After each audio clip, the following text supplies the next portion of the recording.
We can go ahead and dive deep into our session. I'll start off with the foundations, and I'll start off with you, Jürgen, in regards specifically to fan design.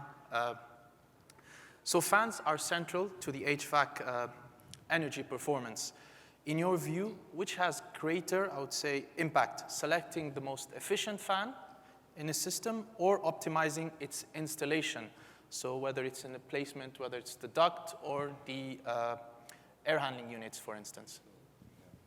Good question, Hassan. It's not easy to answer, the one or the other. So I will start with 2, 3.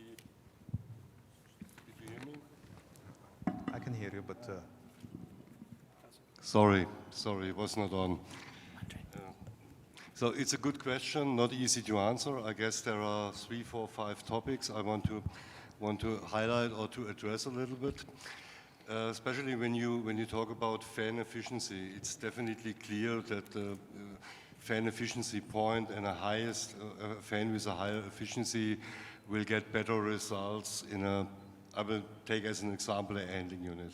So we're talking about centrifugal fans, not about actual fans. Also in the newer fan designs, which I see during the last 10, 15 years, there were heavily development into this due to regulations coming in, or we have figured out in Europe and also in the US. So a high efficient fan today is, I would say, it's a standard. Much more important is how to build it in a handling unit. So some fans who are designed in a traditional way maybe get more losses inside the unit than fans who are straight in the airflow to the inbuilt or the built-in condition. So that could easily make 10–15% of a complete system efficiency. But there are also other things to do. When I see the products, rooftops, handling units here in this region, I often see there are belt-driven backward fans with backward curves, with forward-driven fans. And I realized what you said in your speech, that 5 years ROE is a very good figure, especially by changing from a belt-driven system to a direct-driven fan. I will say we can easily reach 3 years of ROI. Absolutely. And we also do something for the indoor air quality, but when we do not need a belt in addition, we also have not this abrasion of a belt. We do not need a second filter, whatever, which goes into the right direction, more sustainable and more efficient. So direct-driven fans, when I call it, or when I look back, I'm long in the business. When I look back 20 years ago, we have a high portion of belt-driven fans in Europe. Now goes to 0. When I look to the US 10 years ago, same situation. Now I think the direct-driven fans are in the majority, and that's an easy way to reduce the total energy cost and to a minimum, especially when you want to operate these fans with demand control, because then it's a one-to-one connection. It could be an easy fan as well. It could be an IS3 motor with a VFD, and you get all these benefits out of this. So that's for me what I say, what is needed in design, and especially what we are doing when I think you have a lot of installed fans, especially retrofit. There is a very good chance to optimize such fans, such installations, to reduce the complete power which you need. Thank you very much, Jürgen. Engineer Khaled, so let's zoom out a bit from I would say, to the broader system design, and specifically with Saudi Arabia's unique climate zone. How do you balance the energy efficiency with comfort and indoor air quality in the HVAC design system across this region? Assalamu alaikum. Thank you for having me again on this panel speech. good question, and it's very lengthy to answer, but let me just summarize it for you. Saudi Arabia in particular is never a single climate zone story. We have diverse climatic conditions. We have cities that situated right next to the water, where a professional HVAC designer has to worry about removing all that excess moisture and humidity. And also in terms of selection of the equipment, they have to be resistant to corrosion. We also have cities situated, surrounded by deserts. Those cities, an engineer has to address the filtration and the airborne dust. We have also beautiful, super beautiful cities situated at 1,600 meters and above the sea levels, like Albig, Abha, Khamis Mshayd, and also some regional cities at the northwest, where it is cooler year-round. So basically, in a nutshell, to summarize, there isn't one single fix or smart fix for every city within the kingdom. In order to achieve the indoor air quality targets, the comfort, and the sustainability objectives of the kingdom and the vision, we need to make a tailored, a customized system design. First, we need to make sure that we have accurate assessment that is representative of the actual climatic conditions.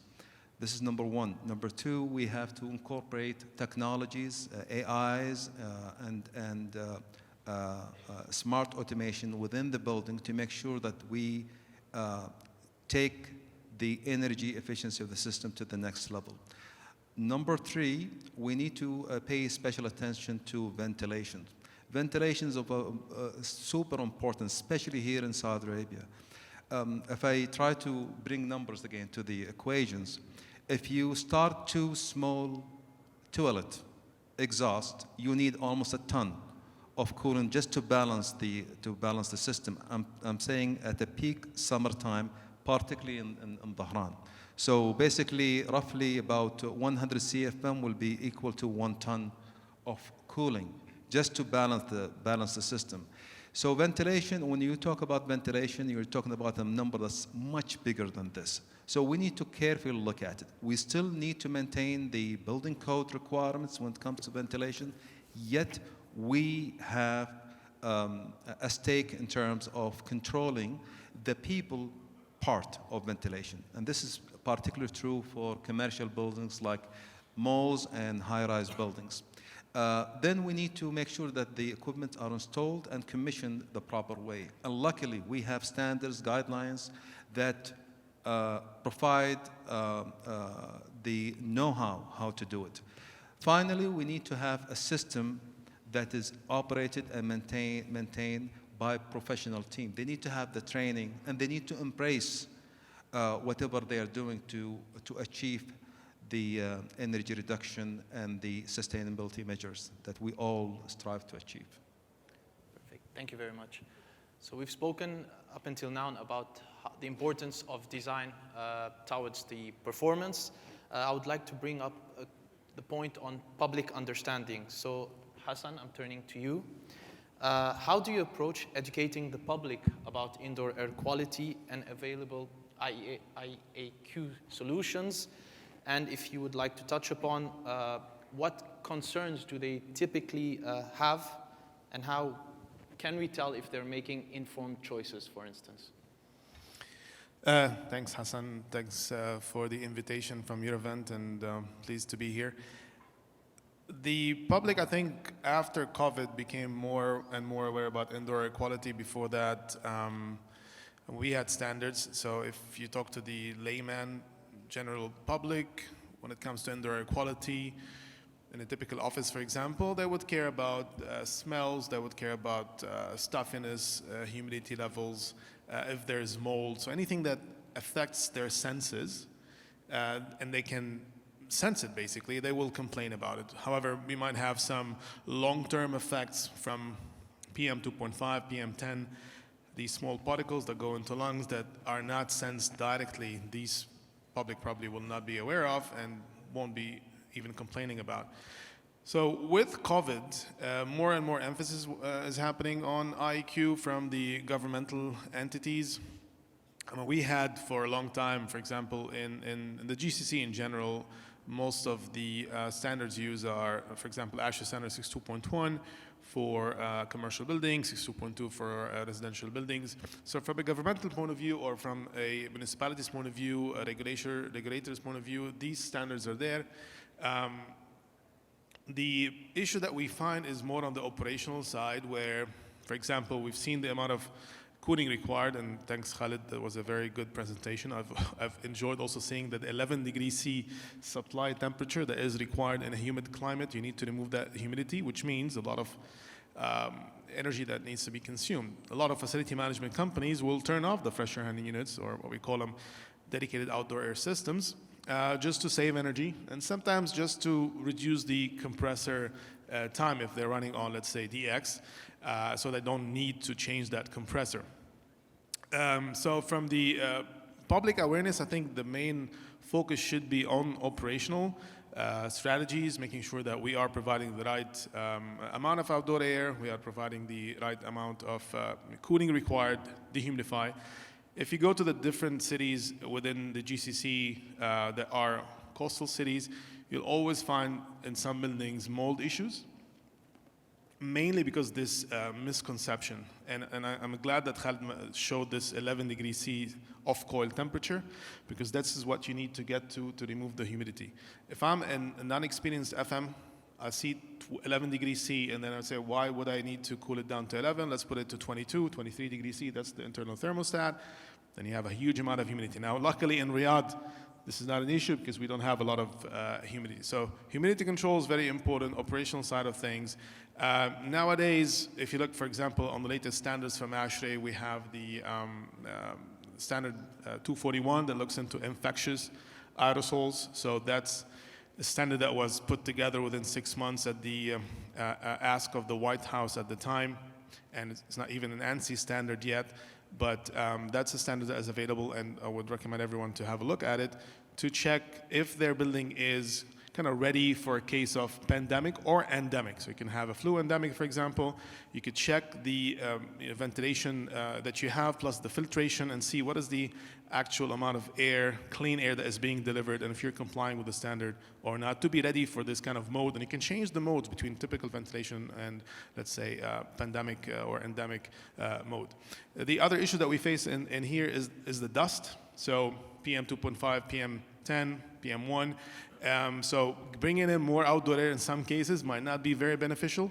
So there's a new guideline as well from ASHRAE called Guideline 44 that looks into, it was mainly done for the wild fires that happen in the US, but they're kind of similar to when we have a sandstorm here. The major thing that changes with the wildfire is just the PM increases incredibly high, and this is the same thing that happens when we have dust storms here. So looking at that point as well is that sometimes the outdoor air quality might not be the best, and we need to understand how do we determine that, how do we alter, let's say, the function of the units to take care of that as well.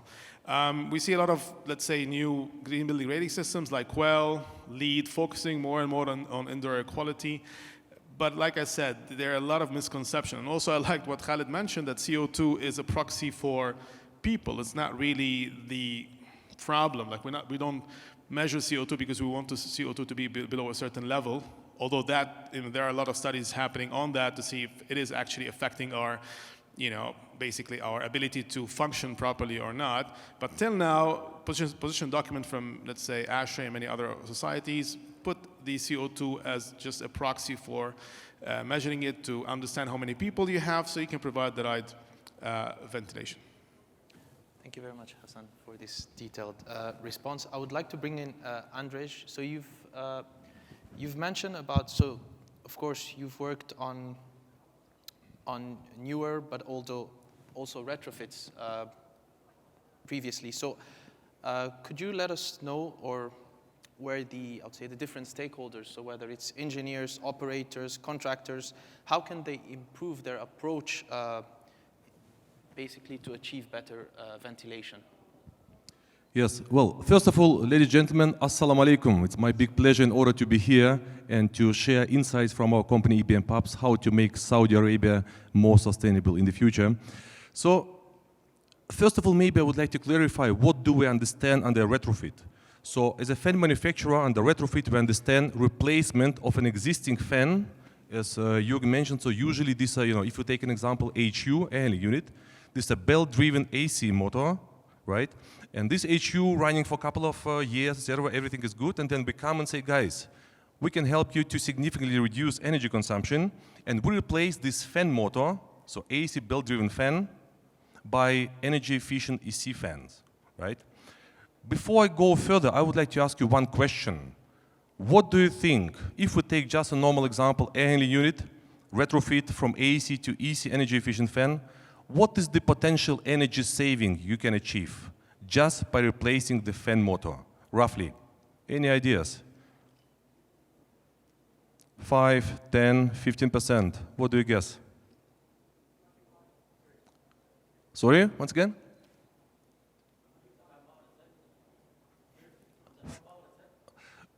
Energy saving of the fan itself, just the fan, yeah. 40 to 50%. Any other guesses? This huge, huh? 40%? I heard the high numbers myself, but I'm not going to disclose them. Okay. Well, it depends, of course, on the application, depends on the HU, etc. So we have tens of thousands of realized projects. Tens of thousands. So the values may vary, but we usually say you can save 40, 50, 60% of electricity bill just replacing the fan. Another question I would like to ask you, and I will answer the question by myself, is it possible to combine, or is it possible to achieve both energy efficiency and healthy indoor air quality together? Yes. I would like to give you a concrete example. So out of these thousands of different projects we have realized in the world, I will give you one example of Singapore, because I live in Singapore, I'm based there. And the success story is from airport, Singapore. So Changi Airport is one of the most famous, one of the best airports in the world. You might have heard about this. So what happened a certain time ago, 1.5 years ago roughly, the operator and the facility management of Singapore Airport came to us and said, guys, you seem to be an expert in energy efficiency, we need your help. We said, okay, what can we do? And they said, we have 2 problems. Problem number 1, we have a lot of toilets in the airport, obviously, and they have very high electricity bill. So we would like to help you, we would like you to help us to significantly reduce the energy consumption. And problem number 2, they said, especially in peak hours, when there are a lot of passengers using the toilet, the current exhaust and ventilation system is not capable, to work properly, so there is a bad smell, in other words. Long story short, so we offered them some solutions. We had a proof of concept, and just a few months ago, we finalized the retrofit of all the toilets in one specific terminal. What are the results? Just by replacing the fans, we achieved energy saving of 30 to 40%. Just replacement of the fans. All technology to the energy efficient fans, 30 to 40%. And then, like what mentioned by engineer Khaled, we introduced them also IoT solutions. We installed people counting sensors, and we installed so-called intelligent mesh. Small device developed by ebm-papst in Singapore, which has integrated sensors like CO2, humidity, and temperature. So this not only helped, to increase the airflow of the ventilation and exhaust system, which removed all the bad smell, etc., but also helped to additionally save 30% of electricity. So just replacing the fans, 30 to 40%, by making the ventilation system more intelligent, we could save up to 30% additionally.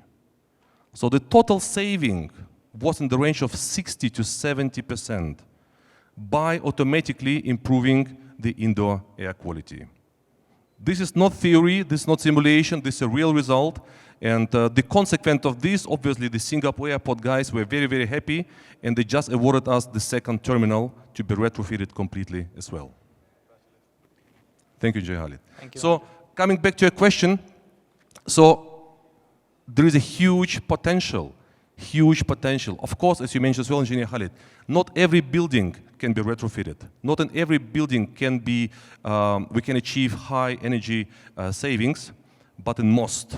If you have the right skills, if you have experience, and of course the right products and the right people, this can be done also in Saudi Arabia. Thank you. Thank you, Andrej. Thank you. I'd like to turn to you, Morten. Thank you for waiting patiently. So one point on the, I would say, system level strategies. So we usually have energy efficiency and indoor air quality opposed, I would say. How can, whether it's Saudi Arabia, but also the region, leverage energy recovery and modern ventilation systems to make these two concepts mutually reinforcing rather than competing?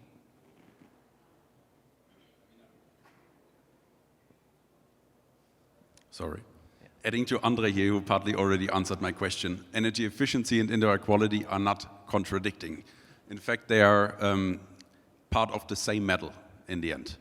And we need to overcome this misconception, which is sometimes still existing in the market. And if we look at the presentations we've heard earlier today from DRI and their colleagues, the technology to achieve both is already there. We have high-level energy recovery systems. For example, we have high-efficient air filters that can have both a high filtration efficiency and a high energy efficiency, as proven by the Eurovent certification for air filters, for example.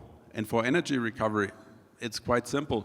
Why should we waste, for instance, the whole cooling energy we put into the building back into the environment? We should reuse it. And that's how we come up with a real efficient system that fulfills both of these aims. And at the same time, let's not forget what we are working for here as an industry, all of us together in this room. It's to provide a more healthy air for people, because they protect our family, they help us to learn better at school. It's positive for society, so we should never neglect this health aspect and societal aspects in this consideration. And in the KSA is a good example. Engineer Khaled summed it up very well. I mean, it can be applied, the systems are there, demand-controlled ventilation is there, and in commercial projects, for instance, across the region, we already see it widely applied, which is a very positive example here, and I would say that's why Saudi Arabia is kind of the lighthouse in the GCC region, where we see some more potential, and Engineer Khaled, correct me if I'm wrong, it's maybe in the residential segment, where also the awareness of indoor air quality deserves to be raised. In many instances, we focus on split air conditioning or purely cooling the building, but the awareness of the fresh air aspect in the residential segments is maybe not as evolved as it could be. So there's still a bit potential. So let's raise in general, the importance of ventilation here. As also mentioned before, it is a major segment. The V in HVAC in the end deserves to be strengthened, because it's not a concept yet known to everyone, and it deserves to receive more attention in general. Thank you very much, Morten. Hassan, in regards to bridging, so we're talking on bridging technologies. Where do you see trade-offs between traditional VAV systems with filtration and newer air technologies that aim to reduce the outdoor air intake? Yeah, thanks, Hassan, for the question. I mean, bridging technologies, I think we have here with us suppliers, we have consultants, we have clients. I see there's a gap that we should not leave. We have a saying in Arabic that says, give the dough to the baker, even if they're going to eat half of the bread. In my opinion, you need to have a holistic approach. Like, you go in and save, let's say we have this room, for example, and we have maybe a huge leakage. There's a wall that's open here, but we can focus on this light to change the light and say, well, we saved 50% of the light, whereas we have a huge wall that is punctured here, and a lot of leakage is happening. So in my opinion, first thing to do when we're trying to bring in technologies and bridging gaps is to have a holistic approach, typically by having a good consultant involved to understand the whole picture and then come up with the best solutions from the best suppliers. Because at the end of the day, if I'm a supplier, I will, be trying to sell whatever I'm providing, right? I'm not going to sell fans if I have lights to provide. So this is an important part, and I'm saying that because today I was discussing with a client, and they said, well, the air conditioning company that sells the chillers are the ones doing the design for us. We don't need a consultant.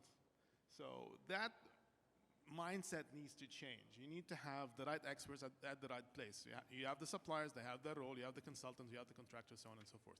Now when it comes to the question on typical designs, and again, especially with VAV boxes, the design of the outdoor air system is a bit complicated, and we have a very tedious method in the ASHRAE standard 6.2.1 that is part of the IMC code here that needs to be followed. So we have something called air distribution effectiveness that needs to be checked first, depends on the way we're distributing air. Then we look at the system ventilation efficiency, and we would alter the outdoor intake based on that resultant energy system ventilation efficiency, which I see also a lot of consultants not following that prescriptive method to do it in a proper way. Now, what are the new technologies that are available? So if you look at the standard 6.2.1, I'm focusing on that because that's where most of the regulations or the codes are based on that standard. There's another procedure within that standard. Well, basically there are three ways to comply with the standard. One is the prescriptive method, which is the ventilation rate procedure, which basically uses an area component and a people component based on the area and the people. You get a value that you need to supply into that room. Then you look into the air distribution effectiveness and system ventilation efficiency, which is one for a dedicated outdoor air system. Then you have the indoor air quality procedure, which is based on a mass balance equation. So we can simply look at this room and think of what are the contaminants that are being produced, and then do a mass balance equation and see how can we reduce the contaminant thresholds or concentrations to the maximum limit that's allowed. And this could tell us we need this amount of outdoor air, and we could have some technologies that could filter the air instead of bringing this outdoor air completely from the outside. As we've seen, the amount of energy is required. Even with the heat recovery, you still use a lot of energy from fan perspective as well, and most importantly, from a cooling perspective. So in that particular case, you would end up, in general, with a lower amount of outdoor air. If you have, let's say, technologies, for example, high-efficiency filters for the particles, plus like sorbent technologies or other technologies that could break the cycle, no pun intended. So you could basically reduce the amount of recycled air, and you don't have to go through the same cycle of bringing outdoor air, and that's not the only solution that you could have. So you can have a little bit of outdoor air, different filtration systems. The issue that we had before, we didn't have a lot of technologies that could remove the gases, right? So gases are not easy to be removed, so we have the filters that remove the particles, whereas the gases were escaping. So if you have that technology that can remove the gases, now we are completing the cycle. We remove the particles using the MER 13, 14, F7, F9, being here in the Eurovent event. And then you have the gases components that are being taken care of as well. And now you can reduce that amount of outdoor air. The third option is the natural ventilation procedure, which is not something we can rely on a lot in the GCC because of the high temperatures as well as also high dust amounts. So the method is more important than technologies. So we have these methods. What technologies can be used to reduce the energy consumption while maintaining proper indoor air quality? Testing is also required, in my opinion. You need to do proper testing, take samples to the lab on different times, at least few weeks, few months after occupancy of a new building. Do the testing to make sure that your system is actually and properly working. Thank you, Hassan. Continuing, so Engineer Khaled, from an engineer's, I would say, specifying these technologies. So for instance, we've seen the importance and the role of smart controls and monitoring systems and how they play into achieving the evolving needs. So how are these technologies specified by engineers to ensure optimal product selection? Interesting. Well, let me just start and make a statement. For large commercial installations in specific, without automation and smart controls, you are either wasting a lot of energy or you are compromising the indoor air quality and health. So there is no way around it. You need to incorporate automation and smart integration of tools that's available in the market. And basically, automation system will allow us to dynamically see the indoor and outdoor conditions that are relevant to HVAC, in addition to other tasks like lighting control, audio, safety, security. All of this will be overlooked by the smart automation. But when we talk about HVAC, there are certain elements that can be monitored in real time, such as temperature, humidity, occupancy rate, occupancy schedule.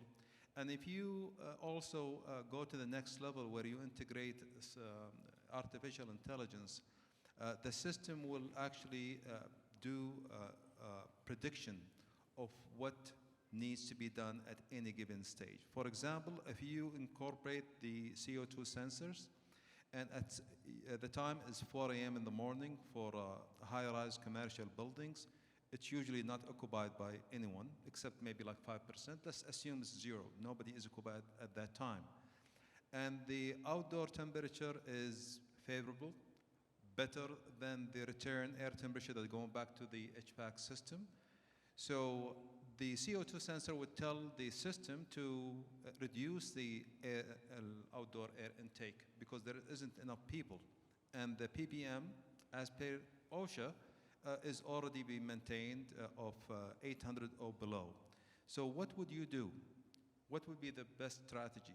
Airside economizers, for example, will override the request by the CO2 sensors and the building automation to reduce the outdoor ventilations, and will open up the outdoor and allow cooler air to go to the system and reduce the energy efficiency accordingly. So integration of automation and smart control is really essential. Imagine if you, I'm sure that all of you had gone to or stayed in a hotel where if you open up the door of your balcony, the AC system shuts off. This is, almost like a standard practice in most hotels, and that's done by automation. Because imagine if you have 500 rooms and people, peak summer times, open up the balconies and leaving it open by their kids. That's going to be a huge waste of energy. Things like that. Now, again, to truly answer your questions, it is building specific, application specific, and also climate zone and geographical location specific. The HVAC engineer truly have especially here in the Kingdom of Saudi Arabia, where we have high temperature and high humidity in some regions, have a great role to achieve the sustainability objectives, especially that we almost consume up to 80% in our residential and commercial sectors only for cooling. And if you just, I had somebody who challenged me. He said, no, that couldn't happen. So I told him, bring in your electricity bills, and let's take a look at them and can make a comparison. And luckily, he brought it to me, and it's proven to him that in, for example, May and June and July, it peaks. And if it's compared to wintertime, especially in Bahrain in January and December, it's just a fraction. So it's almost even more than 80%.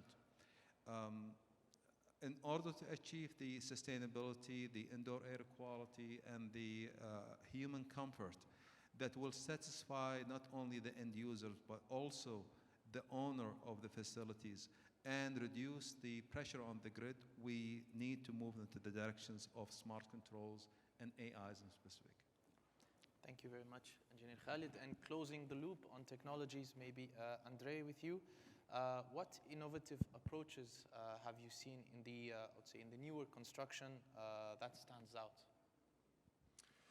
Well, I think it makes sense to separate between new constructions and existing construction retrofit, right? And I think for the new construction, Saudi Arabia has already taken the lead in the Middle East region with respect to specification of energy efficient solutions from the very beginning, right?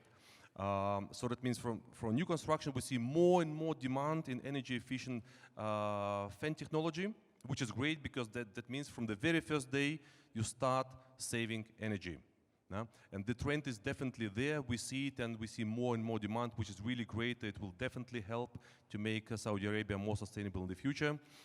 Looking at retrofit, here it looks a bit different. So I mentioned before, we have thousands of different projects already realized for retrofit of fans. Not so many in Saudi Arabia. And I think Engineer Khaled, you also mentioned on one of the last slides, what is still missing here from our perspective is a certain awareness.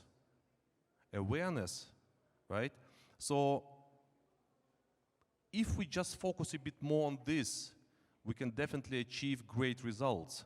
There are tens of thousands building using very old, very inefficient fan technology.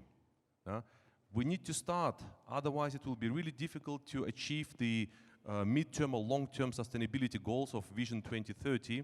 And as I mentioned, the first example, this is really straightforward, right? It's not a new technology, there is a lot of experience in the market, we just need to do it. And last thing I would like to mention, again, Engineer Khaled, you mentioned just AI. Because so far we've been talking, about the mechanical replacement of old fans onto new fans, about integrating IoT solutions with sensors. So now, what we are trying to do at ebm-papst is to use AI technology. And again, I don't want to tell a lot about theory. I give you another concrete example which happened to me 2 weeks ago. So 2 weeks ago, I went with my colleagues from sales department to a data center. It's a medium-sized data center. And I don't know if there is somebody from data center industry here, but as you can imagine, it's very critical infrastructure. The energy consumption is huge, right? Don't want to tell too much, but at the end of the day, after 2 weeks, we were able to offer them a technical solution which saves, and now, I'm not joking, 3,000 megawatt hours a year. On your slide, Engineer Khaled, you had 100 megawatt, 200 megawatt, etc. Of course, this commercial building, data center is much more energy intensive.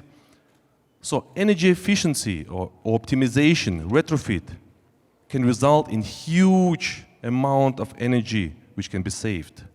One data center, concrete example, we guarantee the operator to save 3,000 megawatt hours a year. In terms of money, it represents roughly minimum $600,000 US saving. $600,000 US saving a year, which is huge. And this is real. This is something where we'll sign the contract with my name to guarantee this. So this is somehow worst case scenario. Now, so retrofit or energy efficiency is not only about some kilowatts, some megawatts, it can be huge amount of energy which can be saved. And the more we do it, the more we can save, and the faster we can make, again, I repeat myself, Saudi Arabia to a more sustainable place on earth. Thank you very much. So up until now, we've spoken about design, we've spoken about implementation, technologies. But how do we ensure that the performance is trusted and verified? So I would like to touch upon this part and speak specifically on, or have you speak specifically, Jürgen, on third-party testing and certification.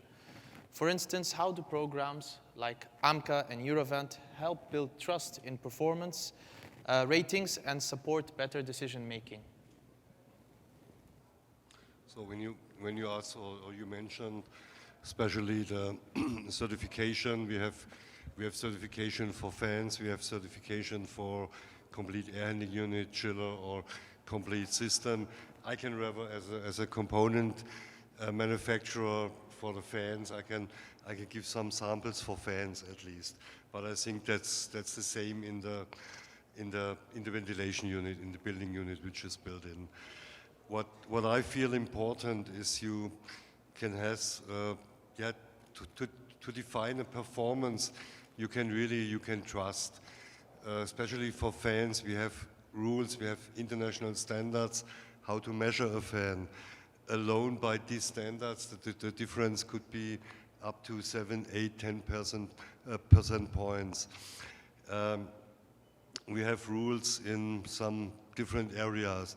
What we have achieved between especially Eurovent and AMCA is that we that we are joining and that we are aligned to one performance measurement system for a fan, which is taken over from the other side, which is now also the Eurovent fan performance, certified fan performance.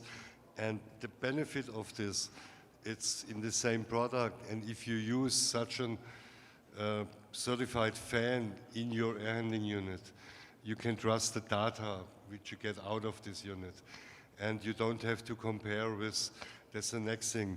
Every certification is also based on what you present to your customers in catalogs, in selection software. And so it's really very easy to use certified, trusted performance data to achieve the real results in the installation, and not that you have maybe, I remember 20 years ago, sometimes catalog performance curves are 10% higher than the real performance shows. Also a reason why we get so big results in retrofitting today. So. Hassan, so you'd like to? Yeah, just to add on that, so we have the certification part, the testing in the labs to show that there's the performance of the fan, but once it becomes on site and now you are connecting it to sensors, and now it's not only the fan performance, it's the fan, the motor, the controls, all of that together. So typically speaking, and especially that Saudi Arabia has one of the largest retrofit project or retrofit program in the world, which is under Tershid. What the clients need to be aware about is once on site, we typically follow the IPMVP, the International Performance Measurement and Verification Protocol, that looks into the savings happening from energy conservation measures. We have 4 different options, option A, B, C, and D. Option A and B are called retrofit isolation methods, where we look at the specific equipment, we put the right measurement tools, and option B is kind of the more advanced, where we kind of trying to figure out all the parameters and monitoring them for the whole performance period, which could be up to 5 years, even up to 10 years. Or we could go with an option C, which looks at the whole kind of building together. So I just wanted to add that once it becomes on-site and you want to kind of say, I've saved 50%, typically we want to say, okay, based on what standard? So we have IPMVP, there's actually Guideline 14 as well that's being used. There's some ISO documents as well on that, but mainly all follow the same spirit of the IPMVP. And this is where you can show, when I say 50%, I also need to measure 2 other components, the confidence level and the confidence interval. So 50% savings at 90%, plus or minus 10% at 90% confidence level. So typically when we are talking about savings, we need to show the uncertainty within the numbers as well, so the client can understand. And we never want to say I saved 1 million plus or minus 1 million. That just doesn't make a lot of mathematical sense. Thank you, Hassan, for your clarification. We have just Engineer Khaled wants to add a point, and then Morten. After you, sir. To you. Okay. Just speaking of Saudi Aramco in specific, in terms of certifications, we have a list in terms of HVAC. We have a list of almost like 30 inspectable commodities that are HVAC, and we do not allow to buy them. We do not approve vendors, be it local or international, and we do not allow it to enter our premises if they are not certified and stamped for not just only performance, but also for safety. And Aramco is one of the world-renowned companies always for reliability, always, and for safety.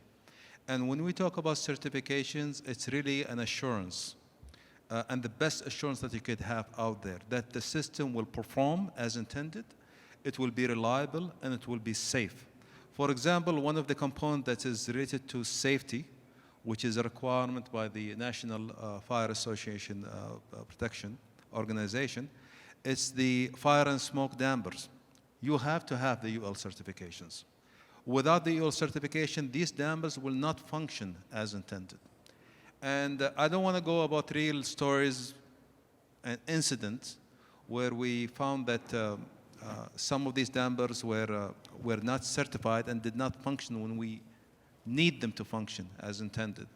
So when we talk about HVAC systems, truly we're not talk about just energy efficiency, reliability, and comfort, but also we touch base on significantly on the safety aspect. The Saudi Building Code, for example, the Saudi Building Code that we all obey to require that equipment to be UL certified. That's clear and simple. Now, whether that's being enforced at the government level or not, there are some challenges. We are talking as a committee. We would like to enforce that requirements across the board, not just for Saudi Aramco, because it's been a great success for us.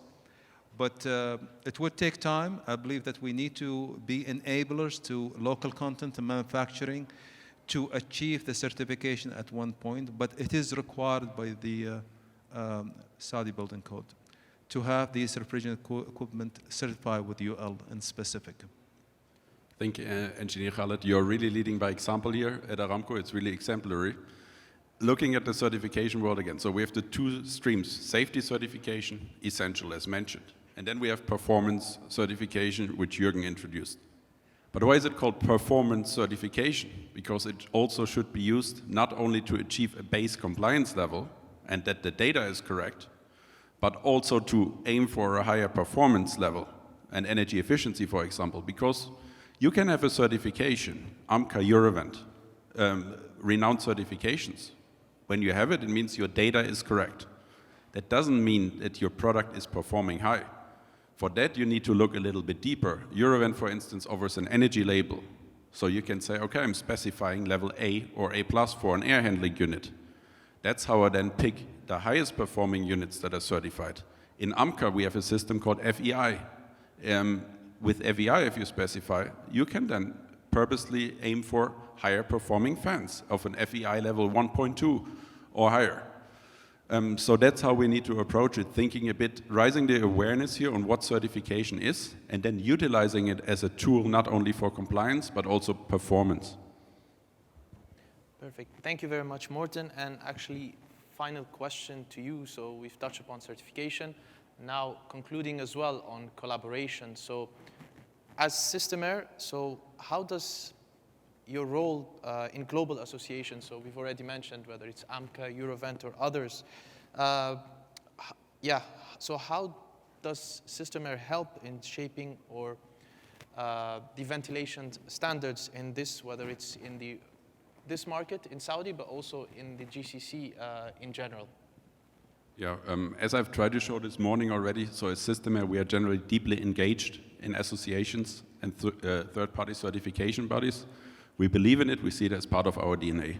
And we see it as an obligation because in these associations, we can really meet, gather the industry opinion, and then provide joint recommendations, for instance, to the authorities to come up with better standards.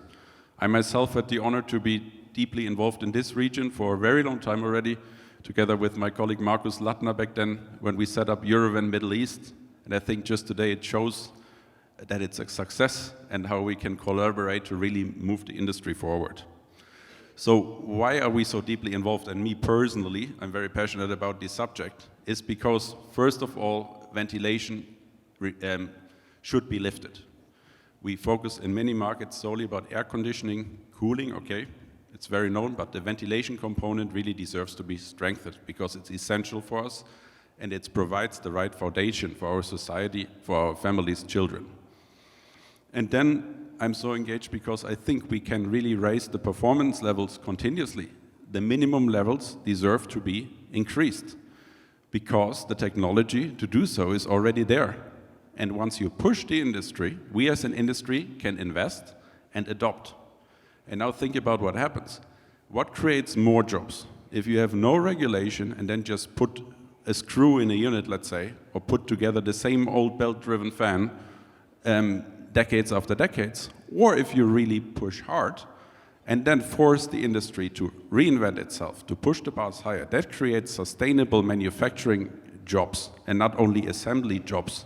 I think that was also the in Saudi Arabia, what is being trying to achieve here with the Vision 2030 to really push the levels. And again, AMCA and Eurovent I'm mentioning a lot because they are obviously my favorite associations, but they have a key role to play in this whole framework. On the one hand, we develop internationally recognized standards that can be applied, that are industry-driven and built on consensus.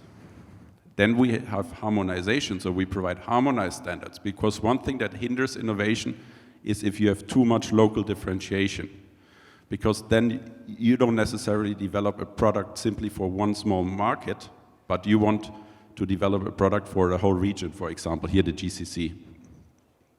And all of this, as said, fully supports countries like Saudi Arabia here with the Vision 2030, because by pushing the bars higher, you create long-term sustainable jobs and really develop society very well. That's why I truly believe in the approach that has been taken in this country. Perfect. Thank you very much, Morten. And I believe we have reached to the end of our panel discussion. So we've touched upon many interesting topics, from fan design to implementation to newer technologies, importance at the end about certification and collaboration, as you mentioned, Morten. And the main, I would say, message is how aligning energy efficiency and indoor air quality and not opposing them. So with this, I would like to thank our panelists of the day and thank our audience for your understanding. Thank you.